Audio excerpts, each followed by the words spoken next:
வணக்கம் நண்பர்களே. ஸோ ஒரு பணியாளர் என்ன பண்ணுறாரு அப்படின்னா, வேலை செய்கிற ஒவ்வொரு நாளுக்கும் 20 ரூபா சம்பளமாக வாங்குறாரு. வேலை செய்யாத நாட்களில் 3 ரூபா பறிமுதல் பண்ணப்படுது.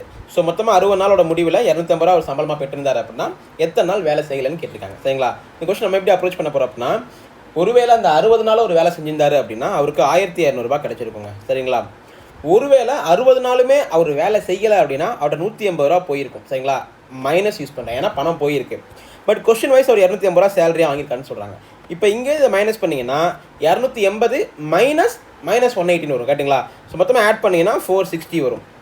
இங்கே இதை நீங்கள் மைனஸ் பண்ணிங்கன்னா 1200 250 போச்சுன்னா 920 ரிசல்ட்டாக கிடைக்கும். அப்போ 460 920 இதுக்கு ரேஷியோ பார்த்தீங்கன்னா 1 2. அப்போ மொத்தமாக இருக்க 60 நாள் எப்படி பிரிக்கலாம்னா, இந்த பக்கம் 20 நாள், இந்த பக்கம் 40 நாளில் பிரிக்கலாம். வேலை செய்கிற நாட்கள் 20, வேலை செய்யாத நாட்கள் 40. சரிங்களா? ஏன்னா இந்த பக்கம் தான் 180 வச்சுருக்கோம். வேலை செய்யாத நாட்கள்லாம் கேட்குறாங்க. அப்போ 40 is your answers. Option D is your answer.